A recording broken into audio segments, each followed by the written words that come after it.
Hi everyone, Karen Roby and Ed Bott here for ZDNet. We're talking about the Windows 10 feature updates. And Ed, thanks for being with us. You put this article together here for us. But before we talk about the actual article, explain what a feature update actually is.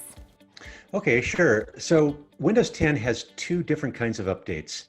There's the regular update that you get every month on Patch Tuesday, second Tuesday of the month, and those are the cumulative security updates. They're not that big, they don't take that long to install, and everybody gets them no matter what version of Windows 10 you're running. Feature updates come out every 6 months, one in the spring, one in the fall, one in March, one in September. And those are the equivalent of what used to be full Windows upgrades. When you used to go to Windows 95 to Windows 98 to Windows XP, those used to be every 3 years. Now there's a feature update every 6 months. Okay, so no, then I guess the obvious question would be, does that mean that every 6 months we have to upgrade to it? Well, that used to be the way that it worked, especially for people running Windows 10 Home Edition. That new update came out every 6 months, and it was, a gamble every morning when you got up and turned on your PC. Was it going to insist on upgrading to the latest feature update? But beginning with the May 2019 update, version 1903, it's called, Microsoft changed this policy. And so as a result, these upgrades are no longer mandatory. They're optional until you reach the end of the servicing date, which is for each new version that comes out. That's 18 months. So a new version that comes out in early 1903, you've got 18 months until you have to upgrade. Okay, so does that mean then that we can actually then wait the full 18 months before you have to? Well, it'd be nice if we could do that, but Microsoft never makes things easy or uncomplicated, which is why I put this article together. The problem with the 18-month upgrade cycle is that when you get towards the end of it, Microsoft starts to get nervous. And what they do is they say, you're reaching the end of service deadline.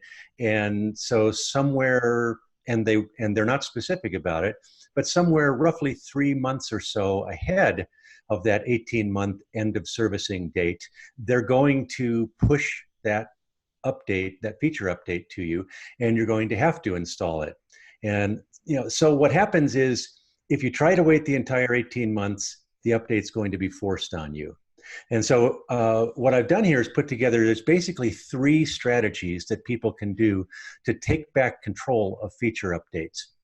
And it involves a balancing act. Then the two things that have to be balanced are, one, you don't want to be the first one to install a feature update, because feature updates have bugs in them. They have new features, and they've been tested by people in the Windows Insider program, but you don't really encounter the big bugs until they go out into the world at large. So, people who are cautious, people who are using their PCs for business purposes say, I want to wait at least a few months before I install a feature update.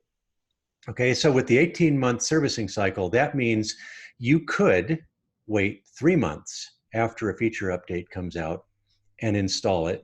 And at that point, you would have had 3 security and reliability updates, and you'd say, okay, I'm probably pretty safe here.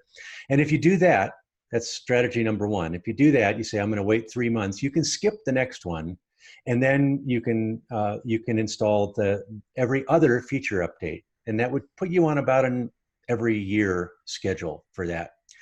But if you think 3 months is not quite enough time for these feature updates to mature and to have the bugs worked out of them, and you want to wait 4 months or 5 months or even 6 months before you install one of these, then you've basically created a situation where you do have to install them every 6 months, but you do it on your own schedule. So if an update comes out in May of 2019, you wait 6 months and you install that update. And then 6 months later, you install the one that came out in October of 2019.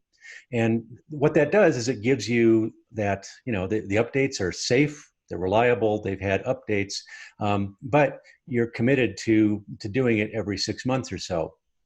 Now, there is a third strategy because both of those two options that I outlined there apply to Windows 10 Home and Windows 10 Pro. But if you're on Windows 10 Enterprise, you get a different option. And for the September updates every year, you have a 30-month schedule, 2.5 years, not 18 months, but 30 months. So you get an extra year. And so if you decide that you don't want to install updates 3 months after they come out, and you don't want to be stuck on an every 6 months update schedule, your best option is to upgrade to Windows 10 Enterprise. And at that point, you can basically choose about an every 2-year schedule. You can wait 6 months or so and then update your PC and the others in your organization roughly every 2 years. But those are the three options that I've outlined for people, and I've got the step-by-step instructions in the article that I published today.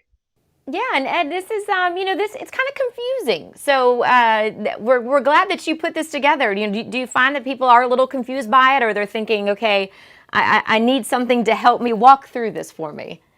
Yeah, people are really confused by this thing. And a lot of the reason is because Microsoft has kept changing the rules.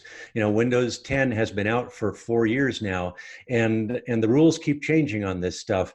But hopefully, the latest iteration that we have here, in response to feedback from Microsoft's customers who indeed have been confused by this, hopefully the new policy in response to that feedback is going to make it a little more predictable and a little easier for people to take charge of the process.